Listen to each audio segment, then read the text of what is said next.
19শে June নদিয়ার কালীগঞ্জের বিধানসভা উপনির্বাচন, আর আজই এই উপনির্বাচনে প্রার্থীপদ ঘোষণা করেছে তৃণমূল কংগ্রেস।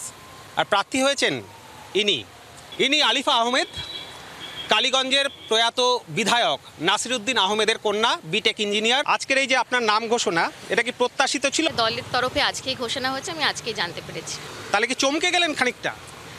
চমকে যাওয়ার কিছু নেই, আমি নিজেকে সৌভাগ্যবতী মনে করছি যে দিদি আমাদের দলনেত্রী মমতা ব্যানার্জি আমার উপর আস্থা রেখেছেন। আপনি যদি জয়লাভ করেন তাহলে 9 মাস হাতে সময় পাবেন।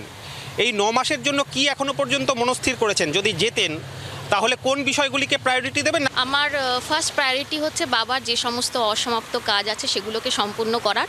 বিজেপি এখনো পর্যন্ত প্রার্থী দেয়নি কালীগঞ্জে, কিন্তু তারা এখন থেকেই ঘোষণা করেছে কালীগঞ্জে ভোট হবে না, ভোট হতে দেওয়া হবে না। বিরোধী পক্ষ তারা যে এই ধরনের মন্তব্য করবে সেটাই তো স্বাভাবিক। এখানে ভোট নিয়ে কোনো সময় কোনো রকম অসুবিধা হয় না। আমার বিশ্বাস এবারও শান্তিপূর্ণভাবে সকল মানুষ নেমে ভোট দেবেন, শান্তিপূর্ণ ভোট হবে। আলিফা আহমেদকে প্রার্থী ঘোষণার পর তৃণমূল কংগ্রেসের তরফ থেকে জয়প্রকাশ মজুমদারের প্রতিক্রিয়া আমরা পেয়েছি, শুনবো।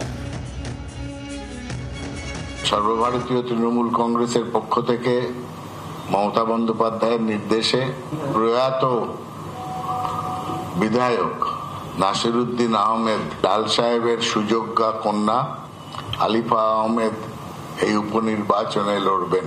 2021-এর নির্বাচনে লাল সাহেব প্রায় 47,000 ভোটে জিতেছিলেন। সেই কালীগঞ্জ এবার আবার একটা রেকর্ড মার্জিনে তৃণমূল কংগ্রেসের প্রার্থীকে এই উপনির্বাচনে জয়ী করবেন, সে বিষয়ে আমরা নিশ্চিত।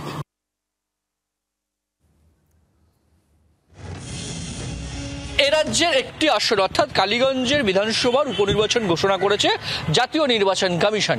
তৃণমূল কংগ্রেস কিন্তু কালীগঞ্জ বিধানসভার উপনির্বাচনের জন্য তাদের প্রার্থী ঘোষণা করে দিল। প্রাক্তন প্রয়াত বিধায়ক নাসিরউদ্দিন আহমেদের কন্যা আলিফা আহমেদকে সেখানে কিন্তু প্রার্থী করল তৃণমূল কংগ্রেস। আলিফা আহমেদ তিনি জেলা পরিষদের সদস্য। 2021-এ তৃণমূল কংগ্রেস এই বিধানসভা থেকে 47,000 ভোটে জয়লাভ করেছে। তৃণমূল কংগ্রেসের দাবি যে আরও বেশি ভোটে উপনির্বাচনে তৃণমূল কংগ্রেসের প্রার্থী জয়লাভ করবে। যদিও ইতিমধ্যে বিজেপি কিন্তু অভিযোগ করতে শুরু করেছে যে কালীগঞ্জ বিধানসভায় 2021-এও ভোট করতে দেয়নি তৃণমূল কংগ্রেস। তারা আশঙ্কা করছেন যে এই যে উপনির্বাচন সেখানেও কিন্তু তৃণমূল কংগ্রেস তাদের যে ভোট করতে না দেওয়ার যে বিষয় সেটা জারি রাখবে। বিজেপি ইতিমধ্যেই কিন্তু বিজেপির নেতৃত্বে এই নিয়ে অভিযোগ করতে শুরু করেছে। এখন দেখার বিষয় যে কালীগঞ্জ এই যে বিধানসভার উপনির্বাচন সেখানে বিজেপি কাকে প্রার্থী করে। 2021-এ কিন্তু বিজেপি এই বিধানসভায় দ্বিতীয় স্থান অধিকার করেছিল, তৃণমূল কংগ্রেস প্রার্থীর কাছে পরাজিত হয়ে দ্বিতীয় স্থান অধিকার করেছিল বিজেপি। জি 24 ঘন্টার জন্য ক্যামেরায় দেবাশিস বটব্যালের সঙ্গে প্রবীর চক্রবর্তী, কলকাতা।